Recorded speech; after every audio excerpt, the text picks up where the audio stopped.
Welcome back to Wine and Dine, the show about great food, great wine, and entertaining. I'm your host, Mark DeWolf, and in today's tasty edition, I'm raising a glass to Argentinian Malbec. Did you know April 17th is Malbec World Day? You know, I'll be raising a glass and enjoying some Malbec on April 17th. I'll have it with a nice dinner. But truth be told, Malbec can go with everyday occasions.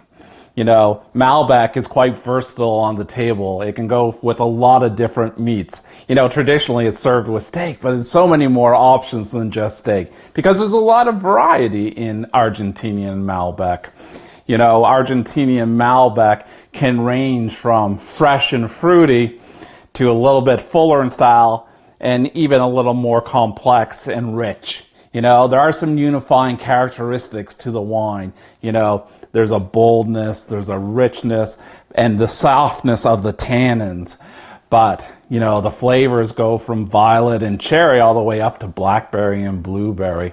So come right back in a moment. We're going to talk a little bit more about Argentinian Malbec, and we're going to discuss how these different wines compare with different foods. Okay, so welcome back to Wine and Dine. Let's talk about what makes Argentinian Malbec special. And let's start with terroir. You know, grapes are grown as far north as 23 degrees southern latitude, all the way down south to 45 degrees southern latitude. That's the same distance as between Halifax and Winnipeg. So you can imagine over that distance there's different climates, different soils, and different elevations contributing to a broad mix of styles that Malbec can be made into. Secondly, Canada loves Malbec. Did you know we're actually the third largest consumer of Argentinian Malbec in the world? You've all tasted some. You probably know why.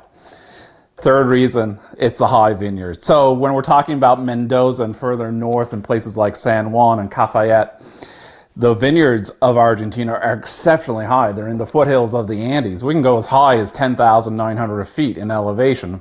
What does that mean? Well, when you get that close to the sun, grapes get thick skins to naturally protect themselves. Translates into good tannin and good phenolic ripeness and good color. You also get good sugars, ripe grapes, so that translates into alcohol, which means we get full-bodied wines. But cold nights means we get acidity that keeps everything in balance. Malbec doesn't originate in Argentina. It actually originates in Bordeaux and a place called Cahors in southwestern France. Now, they still grow Malbec in southwestern France, particularly in Cahors, but Malbec has become famous in Argentina. And over the time that it's been grown there, an Argentinian style has emerged. So why are we celebrating Malbec World Day on April 17th? Well, way back in 1853, the Argentinian government said it's time to invest in wine. So they created an agricultural school with a winemaking program. And some 170 odd years later, no surprise, Argentinian Malbec is loved around the world. So come right back. We're going to talk about these wines and talk about food, and we'll do it in just a moment. Okay, so we're back, and what do we pair with Argentinian Malbec? Well, the classic, of course, is steak. Argentinians love their steak. But it doesn't always have to be expensive strip loin and ribeye. You know, you can look at some leaner cuts, especially when we're talking about the softer styles of Malbec. Think about sirloin, flank, skirt, even ground beef. It doesn't even always have to be steak, you know, other cuts. So Nova Scotia, of course, has great pork and lamb, so roast pork loin with a lighter style, little grilled pork chop, something a little heavier, and then lamb for the full-bodied styles. What do I like to put on top of my meat? Well, a little blue cheese, and I like doing it as a little blue cheese butter. We'll show you later how to make this and what it pairs well with. And what else do we have to use? Well, there's sometimes a little pepperiness to Malbec, so I like bringing in roast peppers into the mix, and when I'm picking out herbs, I like them a little bit savory and woody, things like thyme and rosemary. You bring all those ingredients together, you got a perfect pairing with Argentinian Malbec. Awesome. So now we're back, and we're going to talk about pairing Argentinian Malbec with food. So we brought some Argentinian Malbec that's available throughout Atlantic Canada. So we're going to pair them up, starting with lighter, fresher styles, moving our way up to full-bodied styles.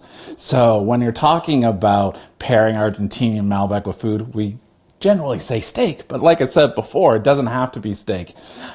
In this case, I made a roasted pepper dish filled with rice, tomatoes, and ground beef. That's going to be perfect with this fruitier style, this lighter style. So I've got two to showcase off to you. So the first is from Trevento. Now, in the wine industry, Trevento is relatively young, about 25 years old as a winery. So let's call it a millennial winery. And not surprising, as a millennial winery, it's believes in sustainable agriculture.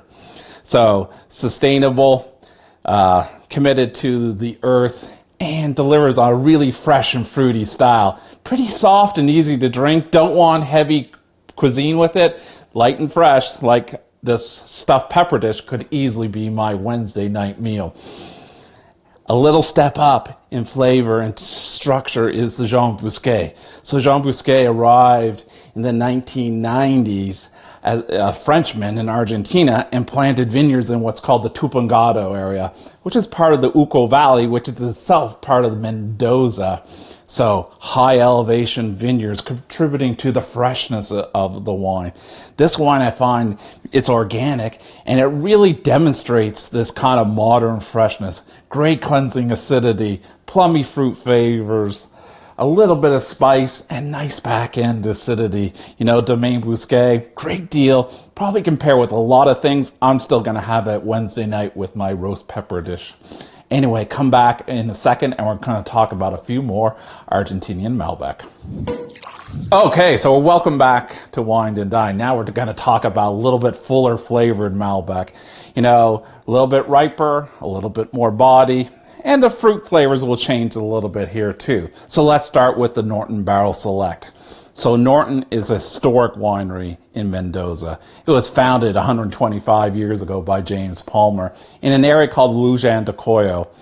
I think of the Lujan de Cuyo as almost like the California of Mendoza, in a sense that the fruit flavor is a little bit riper. It's a little lower in elevation than the Uco, so the tannin structure is a little softer. I think this wine is a great blend of fresh fruit and riper fruit. Some oak, but nice soft tannins too. A great wine to pair with all sorts of food. You know, we can do it with steak, but go to a leaner cut like flank or sirloin, which we'll see later, a recipe topped with blue cheese butter, or this kind of grilled pork chop. Now this one I've stuffed with bacon jam, caramelized onion, and that blue cheese butter too.